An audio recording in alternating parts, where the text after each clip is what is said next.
Hi everyone, and welcome to Vorldrevolution channel. This is book summary to Ego is the Enemy by Ryan Holiday. Let's enjoy the video. Please subscribing to my channel for more great content like this. You'll be notified when I upload new videos. Overview. A moderate, healthy ego is often crucial to success in life. It allows us to engage in competition, convince others of our strengths and surpass our past achievements. All too often, however, when we experience success, our ego becomes inflated. Our perception can get clouded as our self-image rises above our view of others. We can become so confident that we overextend ourselves and end up paying for it. So, taming our pride is a crucial step, but how do we do that? In this book summary, you'll learn where ego comes from and how it can block your road to success. You'll pick up strategies for how to control your ego, regain humility, and forego seeking praise in favor of sharing it with others.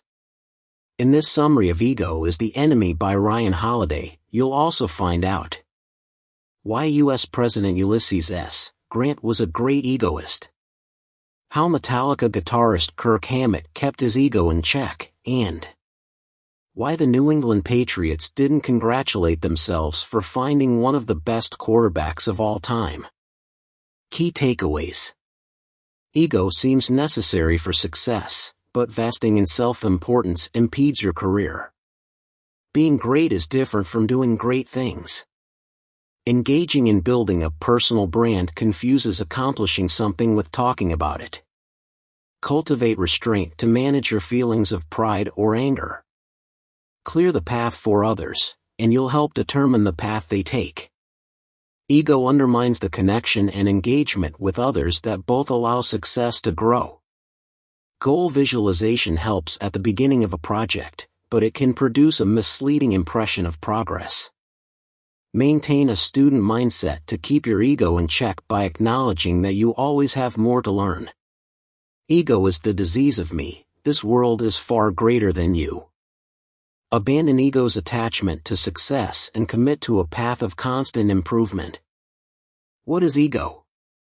It's that petulant child inside every person, the one that chooses getting his or her way over anything or anyone else. The need to be better than, more than, recognized for, far past any reasonable utility, that's ego. It's the sense of superiority and certainty that exceeds the bounds of confidence and talent. Ryan Holiday. The 3 stages of life where ego is the enemy. Aspiring. Those who know do not speak. Those who speak do not know. Lao Tzu. Ego is the enemy because it prefers talking over doing. It's a temptation that exists for everyone, for talk and hype to replace action. Our inbox, our iPhones, the comments section on the bottom of the article you just read. Blank spaces, begging to be filled in with thoughts, with photos, with stories. With what we're going to do, with what things should or could be like, what we hope will happen. Ryan Holiday. Succeeding. As success arrives, like it does for a team that has just won a championship, ego begins to toy with our minds and weaken the will that made us win in the first place. Ryan Holiday. Ego is the enemy because it convinces us of our greatness and erodes our will to work for continued success. We stop learning, we stop listening, and we lose our grasp on what matters. We become victims of ourselves and the competition. Sobriety, open-mindedness, organization, and purpose, these are the great stabilizers. They balance out the ego and pride that comes with achievement and recognition. Ryan Holiday. Failing. If success is ego intoxication, then failure can be a devastating ego blow, turning slips into falls and little troubles into great unravelings. We have many names for these problems: sabotage, unfairness, adversity, trials, tragedy. Ryan Holiday. Ego is the enemy because it avoids responsibility and casts blame when experiencing failure. Ego erodes relationships and erases progress by trying to save face.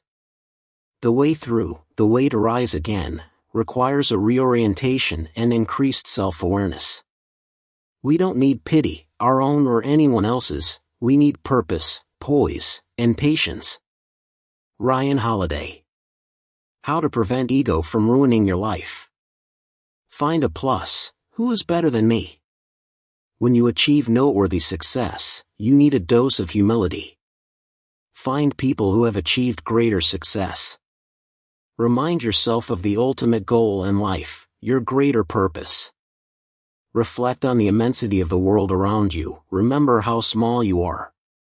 There's always someone better than you in some way. Never forget that, and never stop learning. Find a minus. Who can I teach?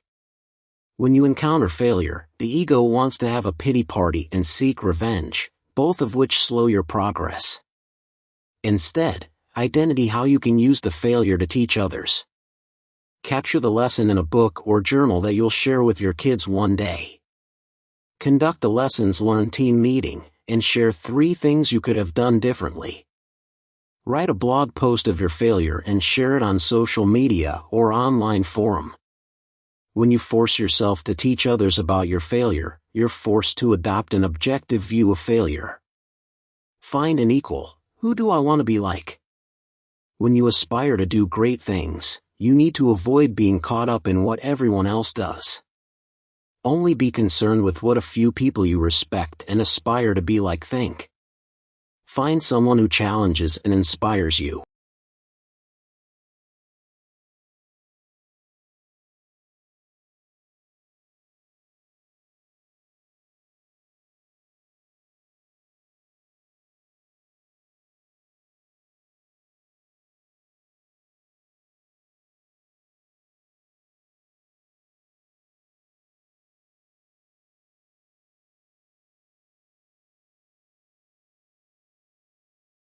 Ego is the desire to gain recognition without working for it.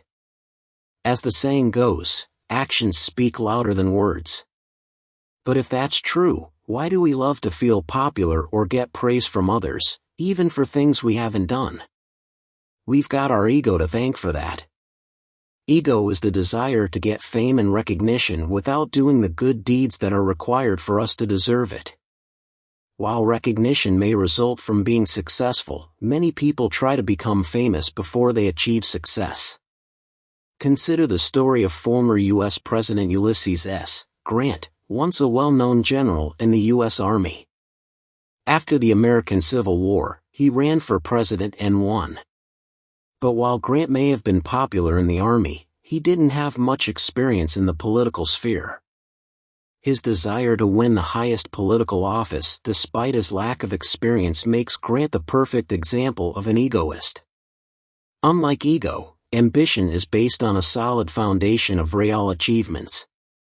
Take the example of William Tecumseh Sherman, a general serving in the military alongside Grant. Sherman was also successful in his post, but, unlike Grant, he wasn't an egoist. As the end of Abraham Lincoln's second term drew near, Grant and other egoistic military leaders were determined to use their reputations to push into politics and compete for the role of president. Sherman, on the other hand, was ambitious. While egoists chase after fame, ambitious people are driven by the will to excel in their field, regardless of whether they are congratulated and celebrated for their successes. During talks with Lincoln, it became clear that Sherman simply wasn't interested in becoming president. He preferred to keep working hard in his field of expertise, military leadership. He was determined to be successful without focusing on gaining recognition for it, and he also knew that success in one field didn't necessarily mean it could be transferred over to others. Rein in your ego by reminding yourself that there's always more to learn. Ancient Greek philosopher Epictetus once said, "It is impossible to learn that which one thinks one already knows." This, again, relates to our ego. Our ego tells us that we're too clever to learn anything new, and while this assumption is a stubborn one, we can overcome it if we learn to humble ourselves. One way we can control our ego is by thinking of ourselves as students that never stop learning. Even if you're incredibly good at what you do, your ego can get the better of you all too easily. You can prevent this by reminding yourself that there's always someone who's better than you. Take guitarist Kirk Hammett. In 1980, he was asked by Metallica to join their band, where his musical talent would be allowed to shine.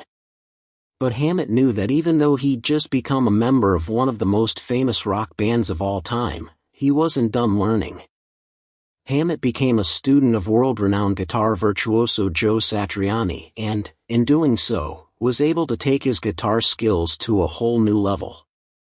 Hammett was able to stay humble by working with an immensely talented peer, which is one of the best ways to rein in your ego.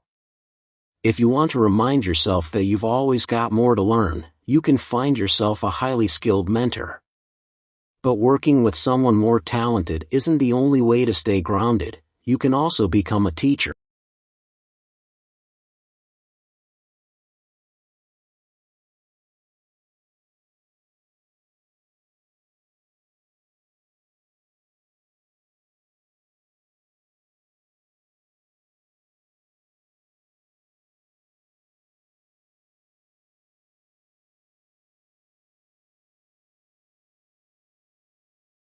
Pride makes us deaf to warnings and blind to things we could improve. Imagine what would happen if some of the world's greatest inventors let their early achievements get to their heads. What if, for instance, Steve Jobs had rested on his laurels after creating the Apple II computer? Well, we likely wouldn't have iPhones or iPads today.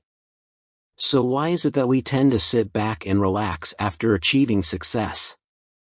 Resting on our laurels is a result of our pride.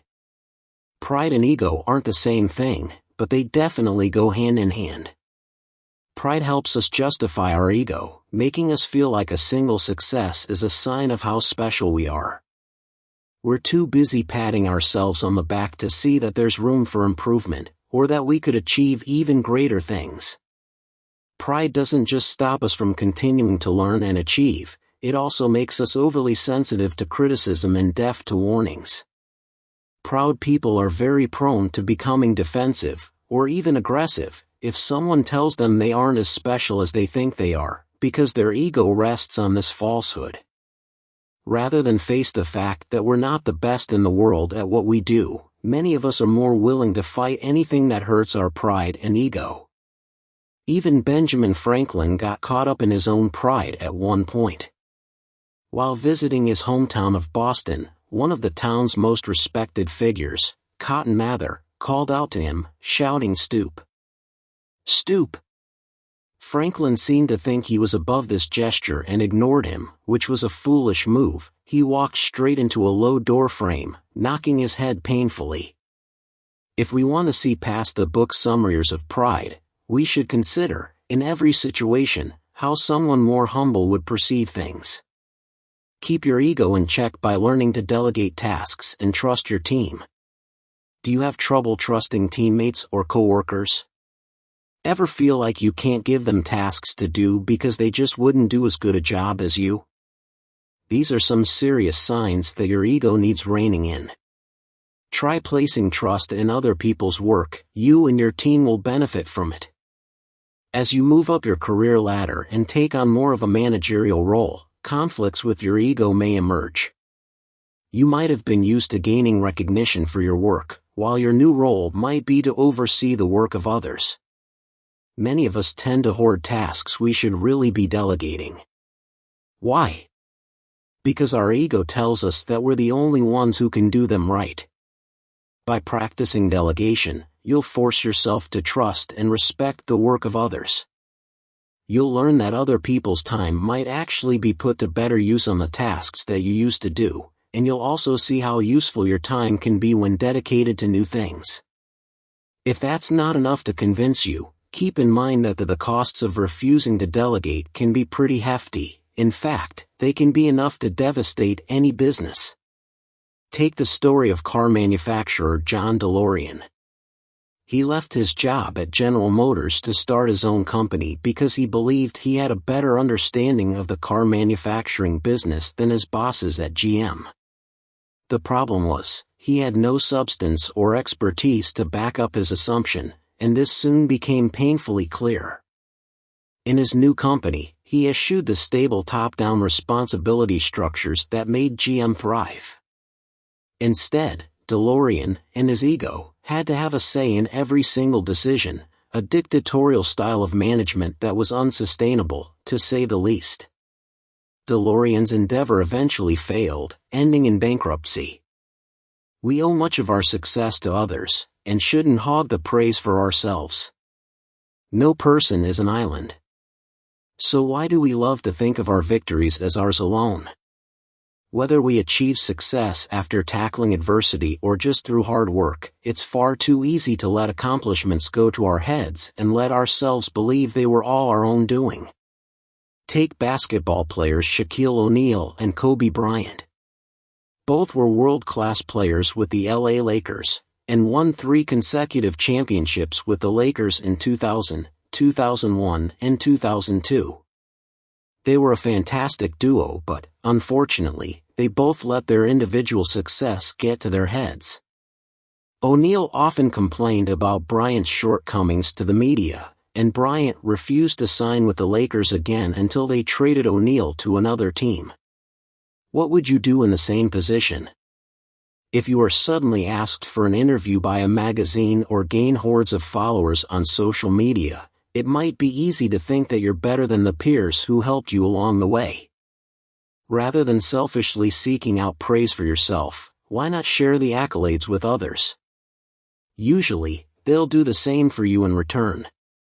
Of course, some careers rely on the popularity of an individual, whether it's in the form of broad readership or constant media coverage. But showing humility will always benefit your career, no matter what.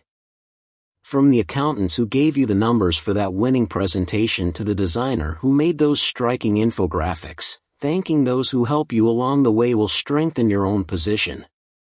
Your team will enjoy working with you and will perform better, and you'll continue attracting new coworkers, too. When you do your best and things don't work out, find out why so you can do better next time.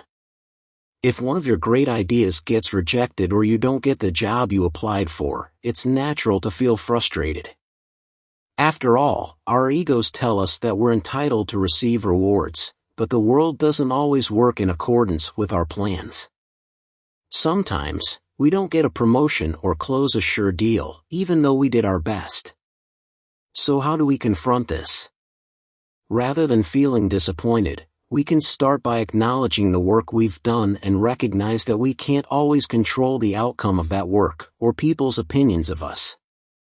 An unexpected result should be welcomed as an opportunity to honestly reflect on our performance. And on the other side, we should remember that lucky breaks are not the same as success that comes from hard work. So, again,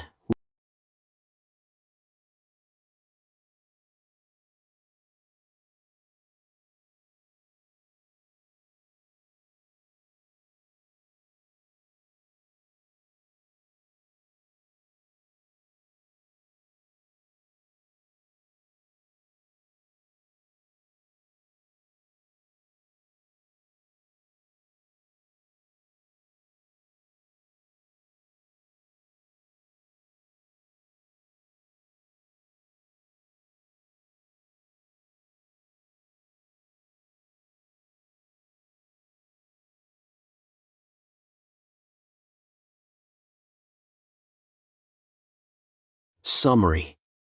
What is ego? Anyone with ambition has ego. People who marshal their skills to meet their goals have ego. Artists, athletes, scientists, and entrepreneurs achieve their objectives by harnessing the focus and desire to create and discover. But, too often, ego drives these activities. Ego is necessary for getting ahead. But an unhealthy belief in how important you are has the opposite impact and blocks your progress. What makes us so promising as thinkers, doers, creatives, and entrepreneurs, What drives us to the top of those fields makes us vulnerable to this darker side of the psyche. Ego encourages lazy, self-congratulatory fantasizing. Defined as self-centered ambition, ego undermines the connection with others and the engagement that both allow success to grow. To assess your strengths accurately, embrace a blend of confidence and humility. Recognize that ego offers the comfort of self-satisfaction, but it's self-absorbed and can blind you to opportunity. Aspiring to greatness. Greatness is often a quiet act. The late U.S. Air Force fighter pilot and strategist John Boyd helped revolutionize modern warfare across the U.S. Armed Forces, but the general public doesn't know of him. To emphasize the difference between working for recognition and working to get something accomplished, he asked the soldiers he commanded if they wanted to be or to do. Just being somebody is much easier than actually getting things done. Ego is the enemy of what you want and of what you have, of mastering a craft, of real creative insight, of working well with others, of building loyalty and support, of longevity, of repeating and retaining your success. Though popular wisdom encourages people to find their passion, that can be the wrong advice. Passion leads to enthusiasm at the expense of thoughtful deliberation. Passion's energy and excitement can hide weaknesses that will eventually appear. Instead of impatient passion, seek purpose with reasons and goals. We start out knowing what is important to us, but once we've achieved it, we lose sight of our priorities. Practice restraint. Anger, resentment, and pride cloud your thinking. You're not special just because you went to a good school, work hard, or came from a rich or influential family. You may dislike it when your boss is rude or your colleagues are frustrating, but being reactive and claiming that you deserve better will get you nowhere. Such behaviors stem from ego. Being restrained lets you focus on the work at hand and value the lessons that emerge along the way. The canvas strategy. The canvas strategy builds on the notion of restraint, of being a canvas for other people to paint on. Shift away from the short-term satisfaction of resentment and move toward embracing the long-term enrichment of self-development. To follow the canvas strategy, keep these ideas in mind when first starting out in the world of work. You will probably need to improve and cultivate a better attitude. You aren't as good as you may believe, nor as important. You don't know everything, and you need to learn more than your education taught you. Once you win, everyone is gunning for you. It's during your moment at the top that you can afford ego the least, because the stakes are so much higher, the margins for error so much smaller. Your success often will come alongside the success of others. Work to make other people's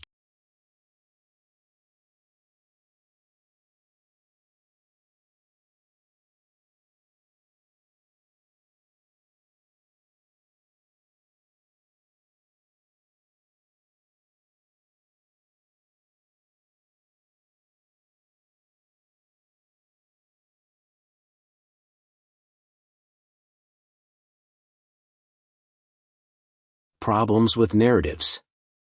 Be someone who does things rather than someone who talks a lot. Social media encourage talk instead of productivity. Posting updates on Facebook and Twitter misleads you into focusing on speech over action. Filling boxes with text promotes the false presentation of confidence, ability, and accomplishment. Don't believe your own self-promotion. That's your ego inflating itself. The more difficult the task, the more uncertain the outcome, the more costly talk will be and the farther from actual accountability. Gawker blogger Emily Gould described the challenge she faced in completing her novel. She had a 6-figure book deal, but her writing bogged down because she was always posting on Tumblr or Twitter or scrolling through websites. These were distractions from the real work she had to do, but she convinced herself that it was work. She was building her personal brand.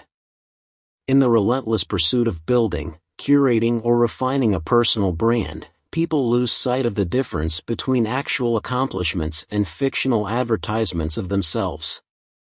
All that posting and all that talk use up the energy you need for your real work. Some people like to mutter the thoughts that are leading them through solving a problem, but some studies suggest that talking aloud slows the process of discovery. Likewise, goal visualization helps at the beginning of a project, but after a while it produces the misleading impression of progress. When a project is hard, talk does not help. It takes a special kind of humility to grasp that you know less, even as you know and grasp more and more. Stories of success make success seem inevitable.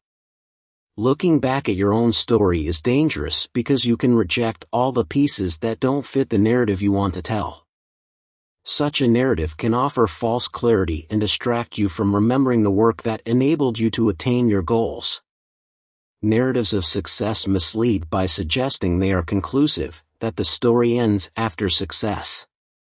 But in life, the story continues. After you succeed, everyone wants to beat you. More than ever, you must work hard to maintain the success you strive to achieve. Learning focus. Pride is dangerous. It inhibits learning.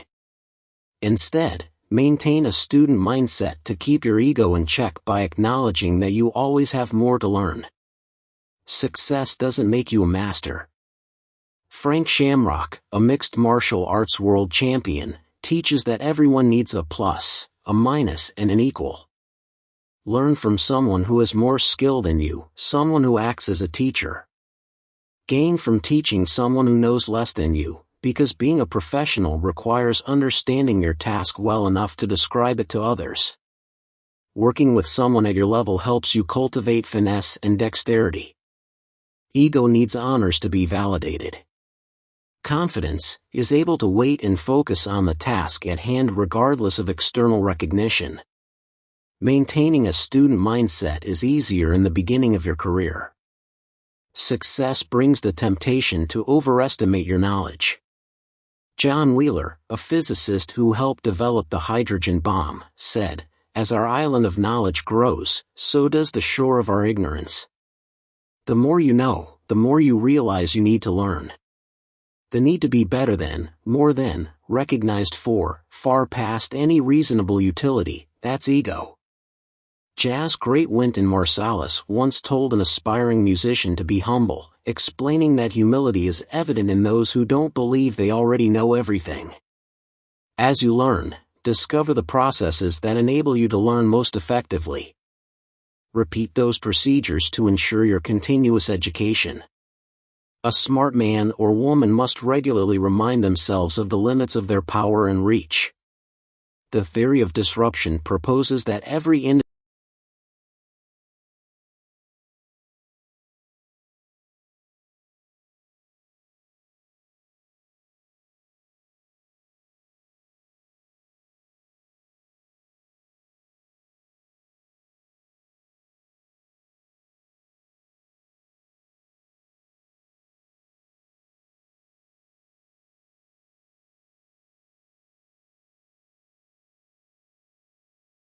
standard of performance. Professional football coach Bill Walsh established a standard of performance as general manager of the San Francisco 49ers. Over the course of 3 years, he took a team that earned ratings as one of the worst in the league and made it a Super Bowl champion. People told the story of this climb by saying Walsh had a vision of the team's Super Bowl win and executed it. He refused to buy into that narrative. Instead, Walsh described how he focused on what the team members needed to do, when they needed to do it, and how they should do it. Impressing people is utterly different from being truly impressive. Walsh instilled a sense of excellence by insisting on small behavioral rules. Players must stand while on the practice field, coaches must appear in tucked-in shirts and ties, the locker room must be clean. Bill Walsh expected the team to perform well on the field and off. After winning the Super Bowl, the team had 2 terrible years because the players became overconfident and self-satisfied. The team had to accept that the standard of performance was their route to victory before they started to win again and became recurring champions. Accept failure. Mistakes are inevitable. Being an entrepreneur or creative person requires taking risks, and risks don't always work out. The problem isn't failing. The problem is identifying with failure. Ego believes that the only options are success or failure. That is ego confusion. Failure isn't indicative of who you are, only of what you did. Ego tries to prove that failure is, or will become, success. Unless we use this moment as an opportunity to understand ourselves and our own mind better, ego will seek out failure like true north. When Dov Charney was the CEO of American Apparel, his practices cost the company some $300 million and the reputational damage of multiple scandals. When the board asked Charney to step aside, he refused. He then wasted a fortune on a useless lawsuit to vindicate himself. He lost, and faced public humiliation when the media published details that the case revealed about his behavior. At every step and every juncture in life, there is the opportunity to learn, and even if the lesson is purely remedial, we must not let ego block us from hearing it again. Steve Jobs was fired from Apple, the company he founded, because of his huge ego. Jobs was angry and fought the company's decision, but he didn't let it ruin him. He sold all but one share of Apple and decided to try again. Learning from his management failures, he funded the animation company Pixar and slowly rebuilt his reputation. He eventually returned to Apple and made it an even better company than he could have built before learning such hard life lessons. You can't learn if you think you already know. As with Jobs, failure is an opportunity to learn. When success begins to wane, don't attach yourself even more tightly to your job, project, or goal. Recognize that something went wrong, try to identify how your behavior contributed to that error and begin to change. Check yourself. When people first succeed, they may indulge in wild behavior. Success can transform that confusion and erratic conduct into self-assurance and bravery. If your success came from a surprising guess, recognize that you didn't know what would lead to success. When others applaud your greatness, stay sober. Consider Germany's Angela Merkel, one of the most powerful women in the world. When Russian President Vladimir Putin tried to intimidate her by allowing his hunting dog to interrupt a meeting, she didn't take it personally or react badly even though her dislike of dogs is common knowledge. In the midst of adversity, she remained firm, clear, and patient. As Merkel once said, "You can't solve tasks with charisma." Success has the adverse effect of making people feel larger than life. Stress reinforces their sense of importance. Similarly, rebukes or failures hurt people's inflated egos. Tame your ego by observing the vastness of the universe, meditate on immensity. Observe nature. Find something that allows you to connect. Let go of ego's desire for retaliation or its efforts to reinforce its value. See how grand the world is. Ego is the disease of me, but the world offers much more than you. Do things for the purpose of doing them. Let the effort be enough. Where a project becomes focused on success alone, your ego is in control. Your work might incur ridicule or sabotage. Recognition may never arrive in the forms you seek: public praise, financial success, or approval from the one person whose respect you want. Focus on your expectations, not someone else's. Ego drives the desire to succeed. Let the effort you put into your work be success enough. If it's not,